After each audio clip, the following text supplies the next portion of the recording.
What do we do when tragedy happens in our world, country, or community, especially when it comes to our youth group? How should we respond? What do we do with our program? And how do we help students and families through it?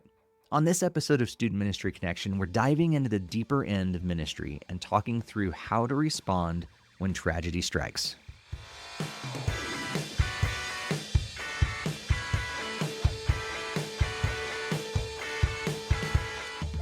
Welcome to Student Ministry Connection. My name is Steve Cullum. During one of my internships back in 2005, we had a local student die late in the week. And I remember it very well for multiple reasons. For one, it was the first time I'd ever experienced something like that. And for two, I had no idea what to do. Thankfully, I wasn't on my own. I had an amazing youth pastor mentor at the church who guided me through the whole thing.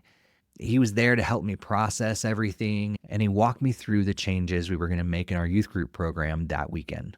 And as of this recording in September 2025, we just went through several more tragedies. From the public murder of a prominent voice in politics, to school shootings, to even more around the United States and around the world. It's been incredibly difficult to process ourselves, let alone walk alongside our teenagers, right? And something popped in my head almost immediately when all the shootings happened last week. I realized it was on a Wednesday, and I thought about all of you who had your weekly youth ministry program on Wednesdays, and how you are probably freaking out about what to do. In fact, I talked with several youth pastors last week to see how they were doing before Wednesday night, and also followed up with several on Thursday to see how it went. If you didn't know, one of the recent school shootings was in Colorado, where I lived, the same day as Charlie Kirk was shot. So to say the least, many youth leaders were struggling. So today I wanted to go back to what I learned during that internship and also throw in some other things that I've picked up over the years from authors, speakers, and my own experiences since then. What do we do when tragedy strikes? The first thing I want to do is help us understand what tragedy is. While most of us will view a school shooting as a tragedy, I also believe it includes parents getting sick, pets dying, or even a breakup. The scale of a tragedy can be very different, but the impact is still very much felt by that teenager who is impacted. So my biggest encouragement is to never downplay a tragedy. While you may not feel the impact that much, we never know what a student is going through. For the sake of this podcast episode, though, I'm going to talk about tragedies that have widespread impact, ones that more than just one student are going to feel. Because if it's something that's just impacting one or a couple students, I believe that should be handled carefully with those specific students. Beyond asking the rest of the youth group to pray for them and to care for them, I don't believe we should change up our entire plan for ministry that week. But when it comes to the larger scale tragedies, I first want to say that those are the times that we need to hold our youth group lessons and ministry programs very loosely, even being willing to toss them out completely for a week or two and meet the students where they are. The first thing I'd encourage you to do is to assess the situation.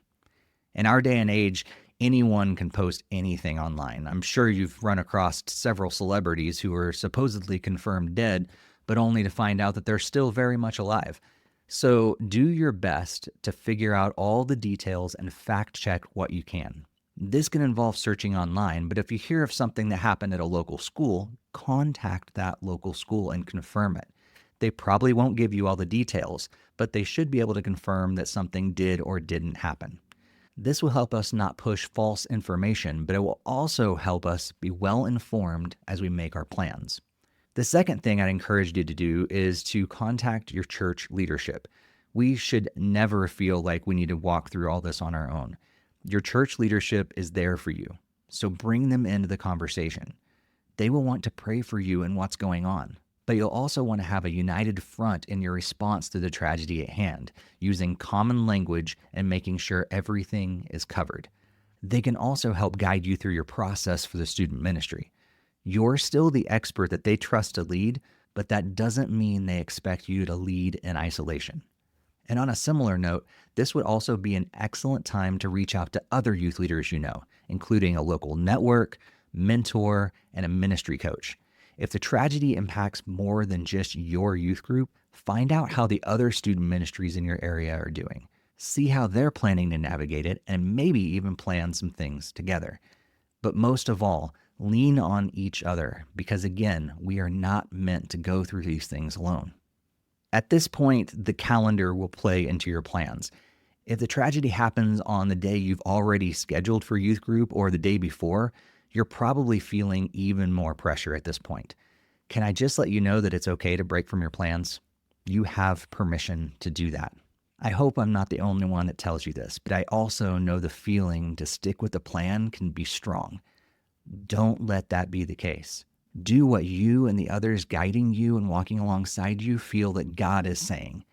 In that moment, the game that you spent $100 on, the sermon that you spent 20 hours writing, and everything else do not matter as much as the students, leaders, and families needing a safe environment to begin to process. And that's going to look different for everyone and every situation.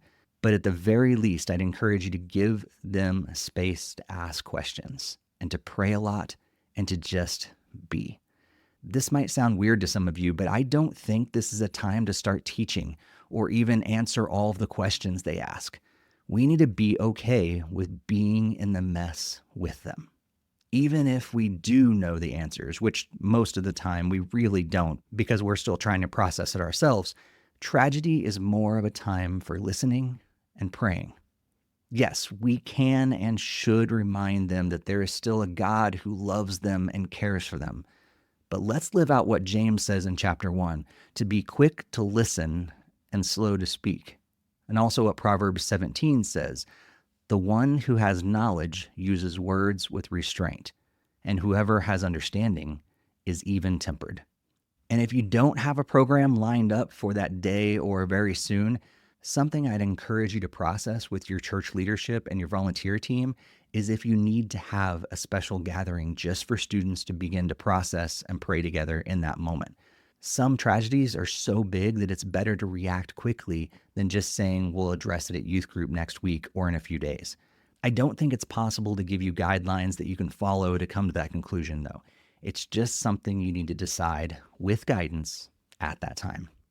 Something I also encourage you not to forget is to alert your church prayer team or care team or whatever your church calls it.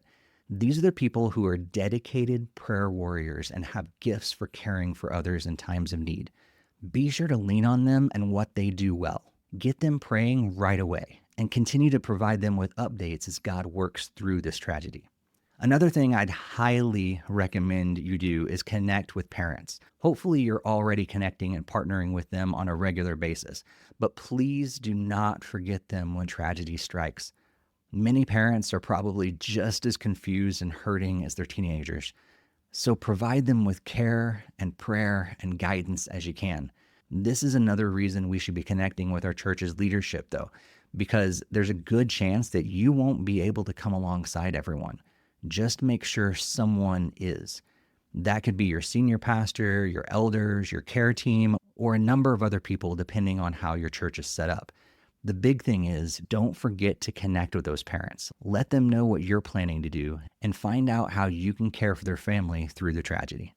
Another thing I want to recommend is to inform students based on what you know, but also use appropriate boundaries. For example, if a student dies in your community and you know the details of the funeral service, let the students know. They want to know those things. But use discernment when it comes to the details surrounding the death. Keep them informed, but remember they don't need to know everything. Ask yourself, will this help them or not? And pray about it. And if you're someone who isn't great at discernment, ask your mentors and your church leadership to help you discern. That day I was speaking about earlier when we lost a kid in our community, we didn't have our regular music and games and lesson that day. Instead, my mentor led the students in a time of questions and prayer. We allowed the students to just be. And we prepped our volunteer leaders to walk into the mess with the students.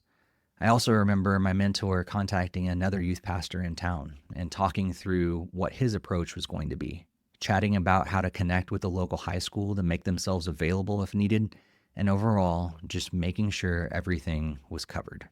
And in the weeks following, we finally got back to our normal youth group, and less people were heavily grieving. But in this, can I ask you to also not forget the grieving?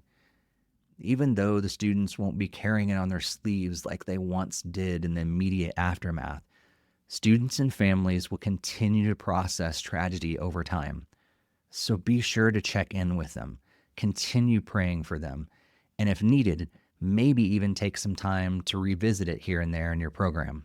Again, all of this is going to be in a case-by-case basis, but the biggest thing to remember is just that. Remember, and don't forget, because those students are not going to forget. And also, don't forget about yourself. Be sure to get the care and the support that you need to lead well through the tragedy.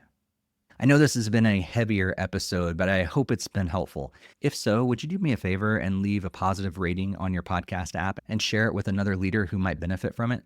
I'm also going to be dropping some helpful resources in the show notes for this episode and on social media, so stay tuned for that. Also, if you have more ideas and stories about how you've dealt with tragedies in your ministry, I would love to hear them. Send them to us on social media or email us at studentministryconnection@gmail.com. And if you'd like to support what I do with National Network of Youth Ministries, head over to nnym.org/Steve Cullum, or you can follow the links in the show notes to learn how to join my prayer partnership team or my financial partnership team, which in part makes this podcast possible. And as this episode is being recorded, we are just 1 week away from See You at the Pole. If you missed last episode with Rick Eubanks, be sure to check it out and hear the story of this global day of student prayer. But also make sure to encourage your students to pray for their schools. See You at the Pole is always the fourth Wednesday of September, and you can find out more about it at syatp.com. Also, another reminder that if you're going to be at the DYM First Decade in Youth Ministry Conference in October 2025, or at the Youth Pastor Summit or the DYM 100 Roundtable in November, be sure to find me and say hello. I would love to meet you in person. We're going to be back in a couple weeks with our next episode, but until then, be sure to stay connected, and may God bless your ministry.